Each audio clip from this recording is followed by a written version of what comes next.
영병 후에 시딤에서 연병으로 24,000명이 죽었는데 그 후에 이제 20살 이상 된 전쟁에 싸움에 나갈 만한 사람을 계수해라. 그렇게 얘기를 하십니다. 민수기에는 인구조사가 2번 나오는데요. 한 번은 민수기 1장에 나오고 또 저희가 읽은 본문 말씀에서 인구조사가 나옵니다. 민수기 1장의 첫 번째 인구조사 때는 그 출애굽 세대죠. 그러니까 출애굽한 세대를 대상으로 인구조사를 했습니다. 근데 40년 광야 지나면서 그 출애굽 세대는 다 광야에서 죽었습니다.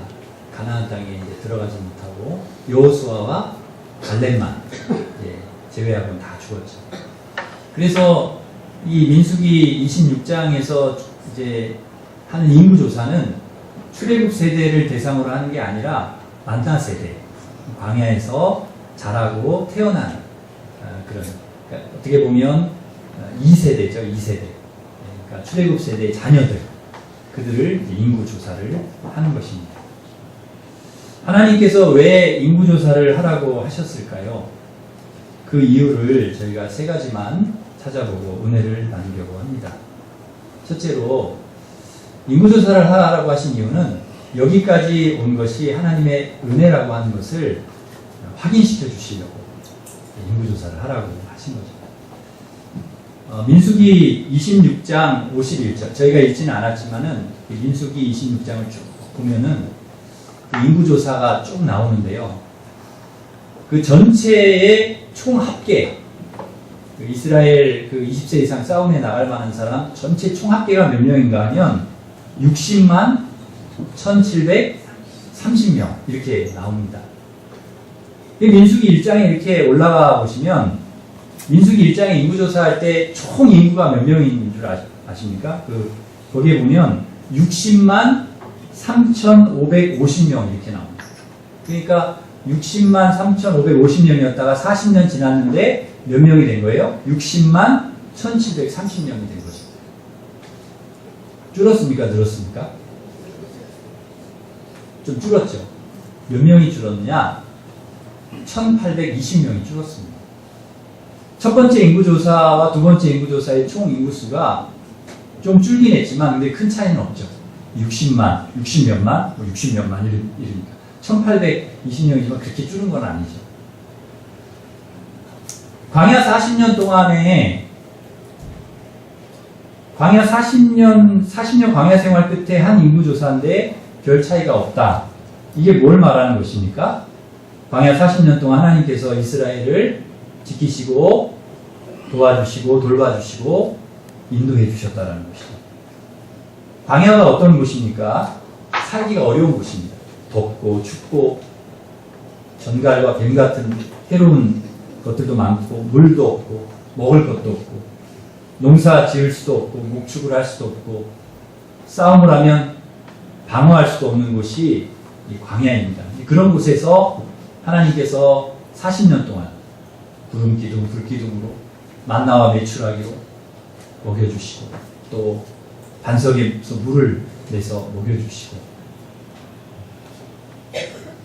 애굽과 아말렉과 아모리와 바산 이기게 하시고 수많은 전쟁과 어려움 속에서 하나님께서 지켜주셨습니다.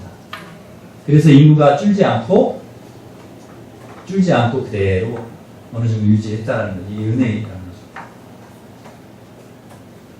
그 정탐꾼의 보고를 듣고 원망했을 때, 불뱀에 물렸을 때, 시딤에서 모함 여인들과 음행했을 때, 고라와 다단과 아비람 반역 때도 많은 사람이 죽었습니다. 24,000명 죽기도 하고 14,700명이 죽기도 하고 또 그 더 많은 사람들이 죽기도 하고 많은 전쟁에서 또 많이 죽고 그런데도 인구가 그렇게 많이 줄지 않았습니다. 그대로입니다. 줄은 만큼 하나님께서 다시 늘려주셨다는 이게 하나님의 은혜입니다. 줄은 것 같지만 알고 보니까 그렇게 줄지가 않았다는 거죠. 계속해서 그 수가 줄지 않게 보존해 주시는 것입니다. 12지파 중에서도 늘어난 지파가 있고 줄어든 지파가 있습니다. 다 줄은 것 같지만 아니에요. 이렇게 늘어난 지파도 있고요. 이렇게 26장을 쭉 읽어보시면 7지파는 늘어났어요. 5지파는 줄어들었어요.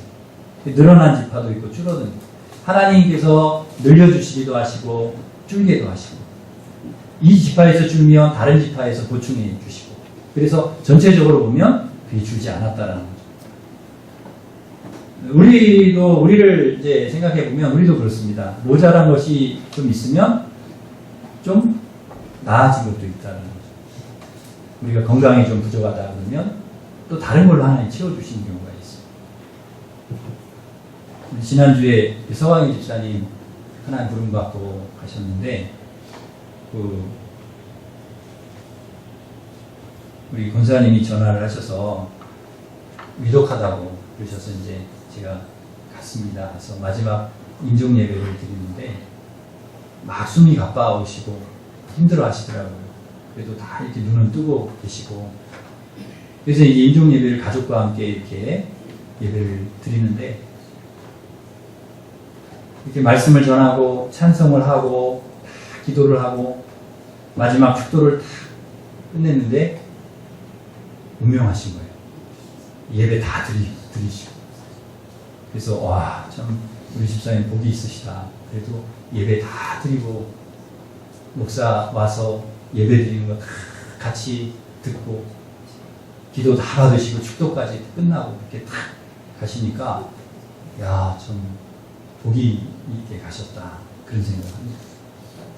13년간 아프셔서 고생했는데 그래도 건강은 우리 집사님이 좀 마이너스잖아요. 서 집사님 건강은 마이너스인데, 근데 제가 생각해 보니까 뭘 플러스를 해주셨는가 봤더니 우리 아내를 플러스를 해주신 것 같아요. 그래서 김복순 권사님이 그래도 이렇게 옆에서 늘 챙겨주시고 그 힘든 가운데서도 병수발하시고, 그래서 하나님께서 여기까지 그래도 집사님 인도하신 것이구나 하는 생각을 하는 것이죠.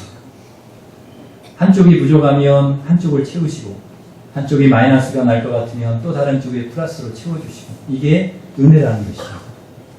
개척교회 목사님, 제가 아는 목사님은 교회가 굉장히 어려워요. 재정도 어렵고 교인도 적고 힘들어요. 그런데 우리 목사님 참 힘들게 목회하시는데 뭐가 위로가 될까 그랬더니 그 딸이 그렇게 착하고 예쁘고 공부를 잘하는 거예요. 장학금 받으면서 좋은 대학 다니고 로스쿨 다니고, 그 딸 때문에 이게 다른 곳에서는 조금 좀 부족해도 다른 곳에서 또 하나님이 채워주시고 감사한 것이죠. 여러분, 우리가 다 풍족하지는 않습니다. 다 그렇다고 또 다 부족하지도 않아요. 이것이 부족하면 하나님 또 다른 것으로 채우시고, 이것이 넘치면 또 다른 것이 부족한 것이 있다는 거죠. 그래서 결국 모든 사람이요, 다 부족하지도 않고 넘치지도 않게 이렇게 하시는 거죠. 이게 은혜라는 것이죠. 우리 교회도 그렇습니다. 그동안 많은 우리 성도님들이 돌아가시기도 하시고 이사 가시고 여러 이유로 교회를 떠나기도 하시고, 그런데 41년이 지났는데도 하나님께서 여전히 우리 교회를 이렇게 채워주시고 줄어들지 않게 하시고, 여전히 하나님 이렇게 우리 성도들이 나와서 하나님 앞에 예배드리게 하시고, 이게 다 은혜라는 거죠. 하나님의 은혜. 지금 교회의 위기라고 합니다. 많은 교회들이 교인 수가 줄어들고 있다고 합니다. 실제로 교회를 유지하기도 힘든 교회들이 많다고 합니다. 얼마나 많은 교회들이 교인 수가 줄고 재정이 줄고, 그래도 우리 교회를 하나님께서 늘려주시고 재정도 매년 늘어나게 해주시고, 이것이 하나님의 은혜라는 것이죠. 그렇다고 해서 여기서 만족하자, 그런 뜻은 아닙니다. 우리 교회가 여기까지 온 것이 어려운 중에 여러 가지 어려운 일들이 있었지만 그래도 여기까지 온 것이 하나님의 은혜라고 하는 이야기를 제가 드리고 싶은 것입니다. 41년 동안 인도하신 하나님의 은혜라는 것이죠. 우리 개인적으로도 그렇습니다. 여기까지 올 수 있었던 것이 은혜입니다. 어떤 때는 아프기도 하고 물질의 어려움도 있었고 때론 광야와 같은 시간들을 보냈지만 그래도 하나님께서 우리를 여기까지 인도하셨습니다. 건강도 보존해 주시고 물질도 그렇게 모자라지 않게 하시고 우리 믿음의 자녀들, 우리 믿음도 자녀들도 그렇게 부족하지 않게 하셨습니다. 이 모두가 하나님의 은혜입니다. 40년이 지났음에도 불구하고 인구가 줄어들지 않았다. 여기까지 왔지만 크게 부족하지 않게 하셨다. 이게 하나님의 은혜라는 것이죠. 사랑하는 성도 여러분, 여기까지 올 동안 이만하게 하신 것, 여전하게 하신 것, 부족하게 하지 않게 하신 것, 모자라지 않게 채워주신 하나님의 은혜를 늘 기억하면서 감사하시기를 바랍니다. 두 번째로 인구조사를 하라고 하신 이유가 있는데요. 두 번째 이유는 새로 시작하자는 것입니다. 새로 시작하자. 연병 후에 인구조사 하라고 하셨습니다. 이스라엘이 시딤에 있을 때 모압 여인들이 유혹을 해서 다 넘어가가지고 우상숭배하고 음행에 빠져서 자그마치 연병으로 죽은 자가 24,000명이었습니다. 하나님께서 연병으로 치셔가지고 24,000명이 죽었습니다. 비나스가 아니었으면 더 많은 사람들이 죽었을 것입니다. 시딤에서의 사건은 이스라엘에게 너무나 큰 충격이고 아픔이었습니다. 한두 명도 아니고 24,000명이 죽었으니까 민족 전체가 초상집이 된 것이죠. 의욕도 꺾이고 깊은 좌절을 맛보게 되었습니다. 완전히 바닥에 내려간 거죠. 그러나 이스라엘보다도 더 실망하고 낙심하셔야 될 분은 누군가? 하나님이십니다. 힘이 빠져야 될 분은 하나님. 그만큼 이스라엘에게 기대를 거셨는데 이스라엘이 그 기대에 못 미치니까 하나님 얼마나 낙심이 되고 힘이 빠지시겠습니까?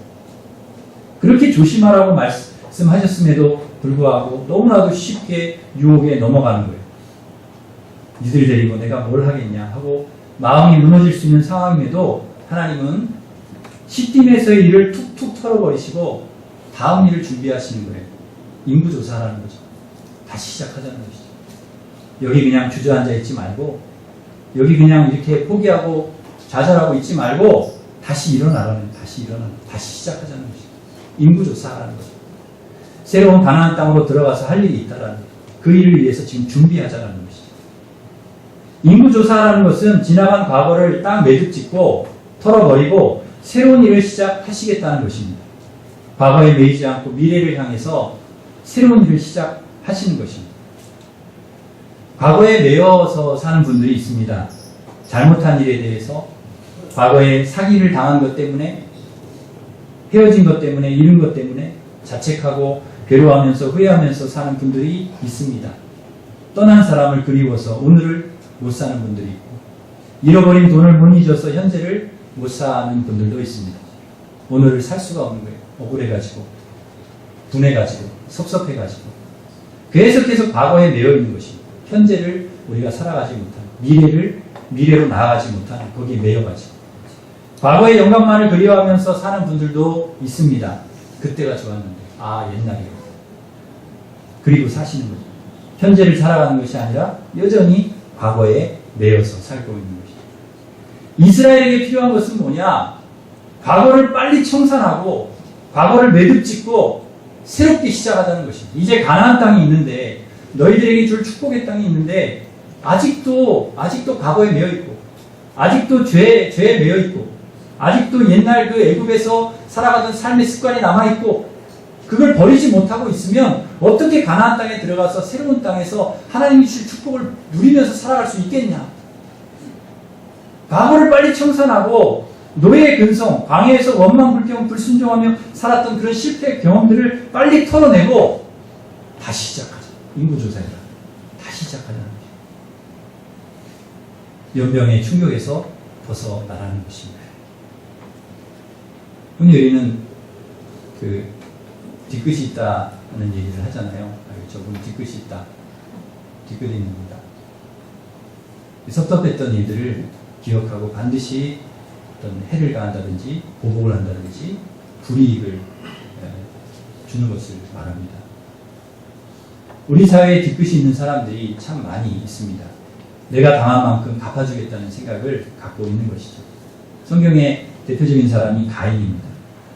하나님께서 그의 제사를 안 받으셨어요. 받지 않으시니까 섭섭해요, 마음이. 섭섭한 마음을 품고 있다가 동생을 죽입니다. 무서운 뒤끝이죠. 일반적으로 건강한 사람은 하나님이 제사를 안 받으셨어요. 그러면 다음에 내가 잘 준비해서 드려야 되겠다. 그렇게 생각하는데 가인은 그렇지 못한 거예요.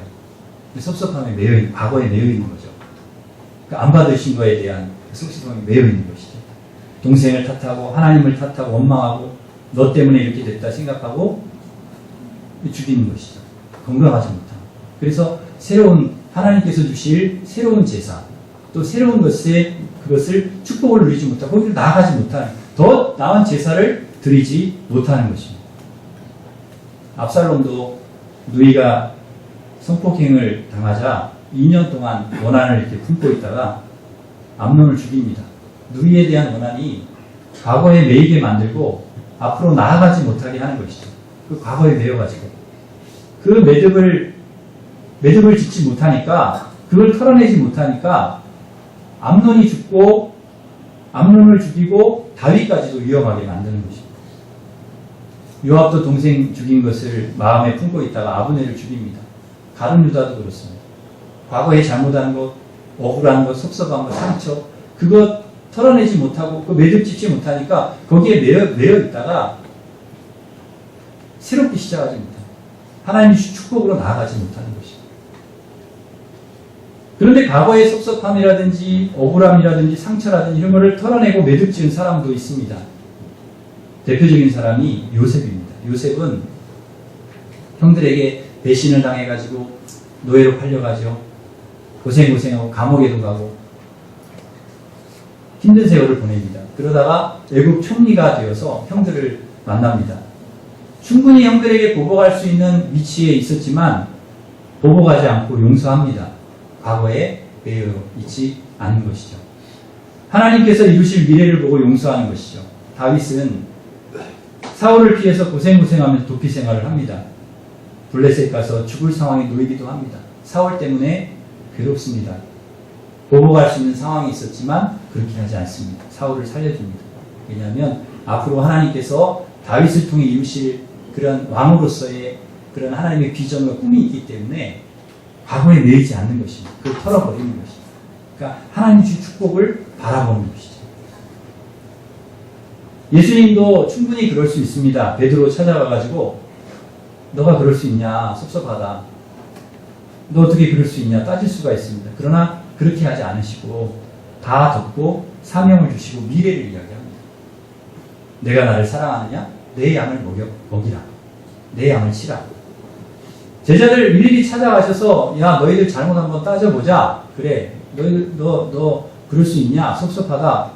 충분히 그럴 수 있습니다. 그러나 그런 얘기 전혀 안 하시고 제자들 찾아 평안을 선포하시고 성령을 받으라 말씀하셨습니다. 그리고 그들을 통해 새로운 일을 하게 하셨습니다. 우리가 살아가다 보면 좋은 일 만날 때도 있고 어려운 일 만날 때도 있습니다. 이것은 누구도 예외가 아닙니다. 건강이 나빠질 수 있고 사업에 실패할 수도 있고 사랑하는 가족이 배우자가 갑자기 내 곁을 떠날 수도 있습니다. 그럴 때 우리는 어떻게 해야 되는가? 굉장히 중요합니다. 그래서 빨리 과거의 아픔과 고통에서 빨리 나와야 됩니다. 털어내야 됩니다.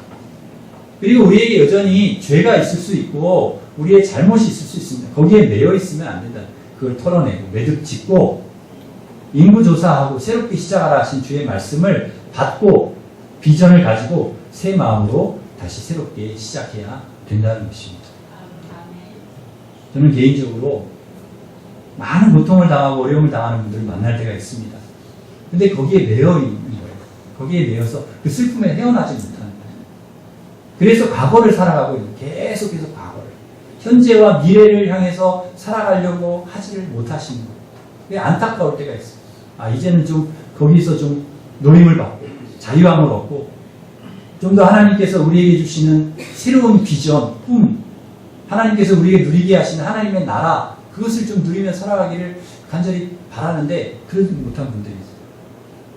저는 개인적으로 세월호 가족들도 제가 안타깝고 마음이 아프지만 이제는 세월호에서 벗어났으면 좋겠다는 생각을 해요. 세월호에 갇혀 살지 않았으면 좋겠어요. 가족을 잃은 과거의 아픈 기억을 잘 승화시키고 이겨내고 잘 매듭짓고 털어내고 눈물과 슬픔 속에 살아가는 것이 아니라 행복하게 기쁘게 그분들이 살았으면 좋겠습니다. 과거에 매이지 말고 훌툴 털어버렸으면 좋겠습니다. 그리고 더 의미 있고 가치 있는 일을 위해서 살았으면 좋겠다 하는 마음을 갖습니다. 이것이 정말 세상을 떠난 가족들이 원하는 삶이고 하나님이 원하시는 삶일 것입니다. 하나님께서 이스라엘에게 원하셨던 것은 바로 이것입니다. 애굽의 노예로 살던 근성을 털어버리라는 거예요.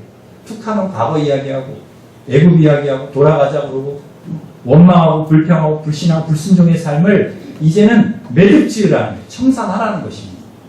그래야 새롭게 시작할 수 있다는 거예요. 여러분, 장소가 바뀌었다고 사람이 새 사람이 되는 것이 아닙니다. 애굽에 있다가 광야로 나왔다고 새 사람이 되는 것 아닙니다. 광야에 있다가 가나안 땅에 들어갔다고 새 사람이 되는 것 아닙니다. 하나님의 말씀과 가치관이 우리 안에 들어와서 과거의 습관과 생각이 다 없어지고 그 습관이 바뀌어서 새 사람이 될 때, 하나님의 말씀과 비전으로 과거를 청산해야 정말 새 사람이 되는 것입니다. 하나님, 우리가 그렇게 살기를 원하십니다. 우리가 하나님의 자녀이지만 아직도 여전히 세상의 가치와 욕심을 따라 살아간다면, 아직도 여전히 죄악 가운데 살아간다면, 아직도 여전히 그런 옛날 습성을 버리지 못하고 옛사람의 모습을 가지고 살아간다면, 하나님 우리에게 마련해 주신 가나안 땅, 그 땅에 들어가서도 여전히 우리는 새 사람으로 살지 못한다는 것입니다. 하나님이 주시는 축복을 누리지 못하고 하나님의 나라를 이 땅에서 살아가지 못할 수 있다는 것입니다. 사랑하는 성도 여러분, 과거를 잘 털어버리시고 하나님 앞에서 모든 죄를 다 씻음 받으시고, 우리 하나님 용서하시는 하나님이시기 때문에 다 털어버리시고 정리하고 매듭짓고 하나님의 약속의 말씀을 붙들고 믿음으로 다시 시작하시기를 간절히 바랍니다. 마지막으로 이 인구조사를 하라는 것은 기업을 분배하기 위해서였습니다. 땅을 이렇게 분배하려고 인구조사해라. 인구조사를 해보니까 12지파 중에 늘어난 지파도 있고 또 줄어든 지파도 있어요. 전체적으로 보면 비슷하지만 지파별로 보면은 늘기도 하고 줄기도 했습니다. 대표적으로 어디가 늘어났느냐? 유다 지파하고 이사갈, 스불론 지파가 늘어났어요. 왜 이렇게 늘어나냐? 굳이 이유를 찾는다면 이들의 공통점이 있는데 가장 손봉에 섰다는 거예요. 그러니까 그 진이 이렇게 움직이잖아요. 이렇게 움직일 때, 광야에서 움직일 때 가장 손봉에 선 지파가 누구냐? 유다, 이사갈, 스불론 지파. 그러니까 전쟁을 해도, 출발을 해도 가장 먼저 해야 되고, 싸움을 해도 제일 먼저 싸워야 되고, 좋은 일이든 나쁜 일이든 가장 앞장서서 감당해야 했다는 거죠. 선봉에 선다는 것은 그만큼 무거운 책임과 사명이 있다는 말입니다. 그만큼 큰 희생도 따라옵니다. 여러 가지 불리한 조건이 있고 그럼에도 불구하고 그 수가 줄어들지 않게 하셨다는 거죠. 선봉에 서는 자에게 주시는 하나님의 은혜입니다. 또 줄어들지 않게 더 늘려주셨고, 반면에 줄어든 지파도 있는데요. 줄어든 지파 중에 대표적인 지파가 어딘가 하면 르우벤 지파하고 시므온 지파입니다. 굳이 이유를 찾자면 이들의 공통점은 범죄에 가담했다는 것입니다. 르우벤 지파는 고라가 그 모세의 권위에 도전할 때 가담했던 그 다단과 아비람과 온이 소속된 지파가 이제 르우벤 지파입니다. 르우벤 지파는 장자이죠. 가장 영향력을 행사할 수 있는 지파입니다. 그런데 잘못된 일에 가담하니까 하나님께서 그걸 좋게 보시지 않고 그 인구수를 줄여버리십니다. 그래서 인구를 늘려주시지 않습니다. 그러니까 인구가 늘어나면 잘못된 일에 영향력을 행사할 수 있으니까 그 영향력을 줄이시는 거죠. 수를 줄여버리시는 거예요. 시므온 같은 경우에도 시딤에서 모압 여인들하고 막 음행하고 우상숭배할 때 주동했던 지파가 시므온 지파입니다. 그때 미디안 여인과 음행하다가 비느하스에게 창으로 찔려 죽은 사람이 누군가 하면 시므온 지파의 지도자 시므리입니다. 시므리. 그러니까 하나님께서 그것을 안 좋게 보시는 거예요. 좋지 않게. 범죄에 가담한 지파, 음행과 우상숭배를 주동한 지파에 대해서 하나님께서 심판하시는데 수를 줄이시는 거예요. 수가 적다는 것은 그만큼 영향력이 적다는 말입니다. 분배받을 기업도 줄어든다는 거죠. 그러니까 12지파 중에서 이 수가 줄어든 지파의 영향력이 줄어드는 거죠. 민수기 26장 53절에 보면은 아주 중요한 말씀을 하시는데요. 이 말씀을 한번 같이 읽겠습니다. 민수기 26장 53절 같이 읽습니다. 이 명수대로 땅을 나눠주어 기업을 삼게 하라. 54절 한 절 더 읽겠습니다. 수가 많은 자에게 기업이 많이 줄 것이고 수가 적은 자에게 기업을 적게 줄 것이니 그들이 아멘. 그 기업을 분배해 주는데 원칙이 있습니다. 어떤 원칙인가요? 수가 많은 자에게는 기업을 많이 주고 수가 적으면 적게 준다는 거죠. 인구수가 많으면 많이 주고 적으면 적게 주라. 하나님께서 왜 어떤 지파는 인구를 늘려주시고 어떤 지파는 줄이셨는가? 수에 따라 기업을 주시기 위함이라는 거예요. 다시 말하면 수가 많은 지파는 기업을 많이 주고 수가 적은 지파는 기업을 적게 주시기 위함이었습니다. 하나님께서 수를 늘리고 줄여주신데 다 이유가 있었던 것이죠. 하나님은 어떤 하나님이신가? 반드시 행한 대로 갚아주시는 하나님입니다. 보상해 주시는 하나님입니다. 잘한 지파는, 믿음의 지파는 수도 늘려주시고 기업도 많이 주세요. 그러나 좀 잘못한 지파에 대해서는 수도 줄이고 기업도 적게 주십니다. 왜? 하나님은 공평하신 하나님이시기 때문입니다. 잘한 지파나 못한 지파나 수도 똑같고 기업도 똑같다면 그 공평한 것이 아니죠. 여러분 열심히 믿음 생활하고 열심히 믿음 생활하고 열심히 하나님을 사랑하고 섬기는 사람하고 적당히 하는 사람하고 하나님이 같이 수를 늘려주시고 기업을 같이 똑같이 주신다. 그럼 그 공평한 게 아니잖아요.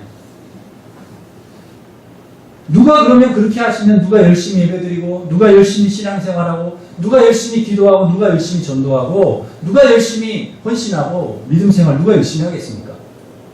뭐 잘하는 사람이나 못하는데 똑같이 해주면 적당히 하는 사람하고 열심히 하는 사람의 수가 기업이 같다면 축복의 양이 같다면 그냥 적당히 신앙생활하지 누가 열심히 하겠냐는 거예요.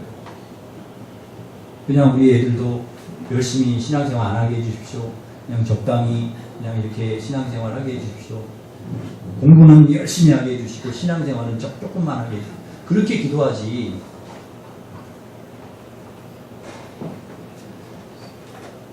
누가 열심히 신앙생활로 누가 열심히 주의를 하겠냐는 것이죠. 물론 우리가 꼭 무슨 보상을 바라고 신앙생활을 하는 것은 아닙니다. 무슨 복을 받기 위해서 열심히 예배드리고 기도하고 충성하는 것은 아닙니다. 하나님께서 기뻐하시는 일이니까, 하나님께서 원하시는 일이니까, 하나님의 뜻이니까 그렇게 하는 것입니다. 그러나 그렇게 하면 하나님께서 반드시 보상해 주시고 갚아 주신다는 것입니다. 그러기에 사랑하는 성도 여러분, 하나님은 행한 대로 갚아주시는 분임을 기억하고 여러분 이왕 우리가 신앙생활 하는 건데요. 열심히 하시길 바랍니다. 열심히 하나님을 섬기고 사랑하고 예배드리고 열심히 누구보다도 열심히 기도하고 열심히 전도하고 봉사하고 헌신하고 열심히 신앙생활 하시기를 바랍니다. 하나님께서 수를 늘려주시든지 기업을 더 늘려주시든지 하나님 반드시 갚아주실 줄 믿습니다. 이제 말씀을 맺겠습니다.